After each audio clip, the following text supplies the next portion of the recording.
Good evening, everyone. Welcome to IGC, and on behalf of Barnet TV, I'd like to welcome you to Frank's book launch of For Dream. Can we have a round of applause for Frank? So we're really excited about this opportunity to talk in more detail with Frank, because he's been giving us teasers for the last few months, and I've got a number of questions, and I'm sure you do too. We're going to start with a reading by one of our colleagues and friends, Dorothy. So, without further ado, can I ask Dorothy to come up and give us our first reading from Dream? Thank you. Hi. I'll be reading Mythical Beast. Searching for that mythical beast. Without it, I'm told I can't be complete. With all others, I must compete to find that which has been missing of me. Untold harm incurred in its pursuit. Banks emptied, souls vanquished. Once dear relationships laid to waste. No rest for the soul that yearns to be filled.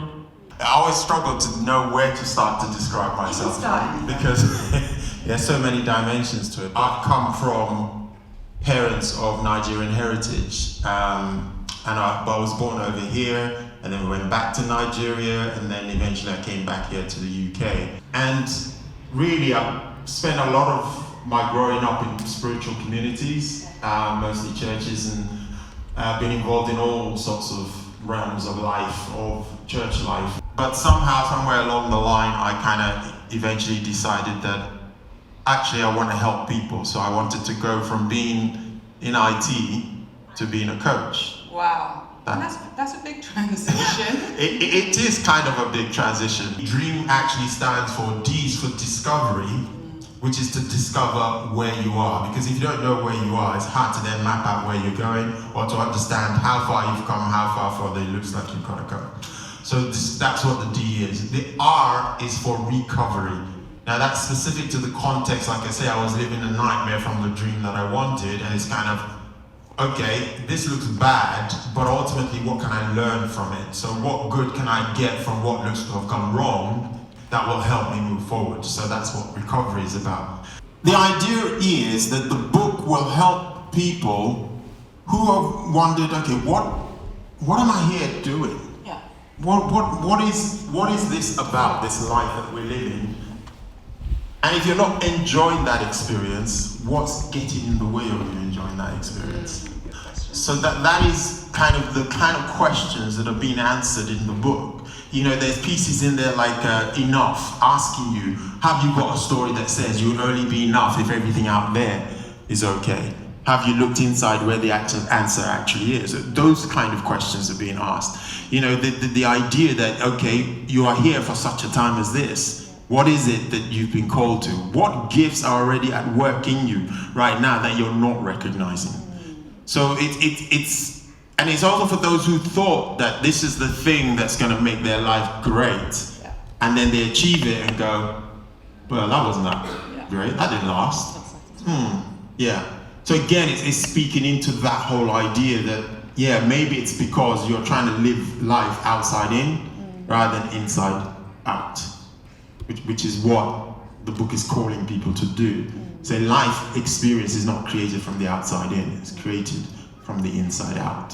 And so if you realize that you're already enough, and then there are gifts that are calling in you, and you allow them to manifest and you trust that process, then you will begin to make a difference already.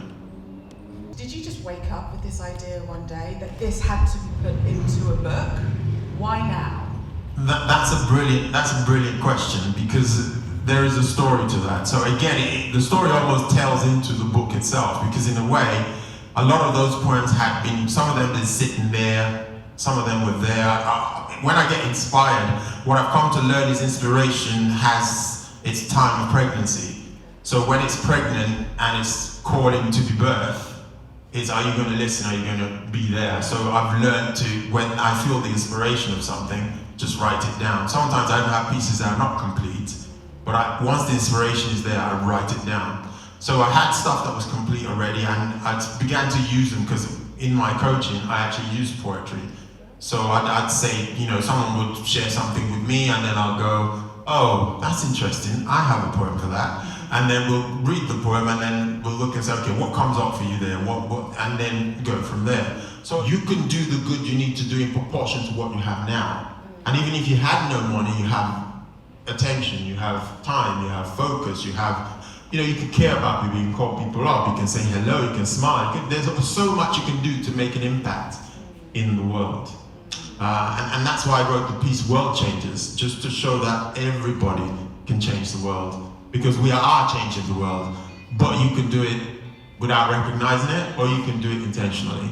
Because ultimately my work has 3 pillars. One is clarity of who you are, the other is enriching relationships, and the third is impact.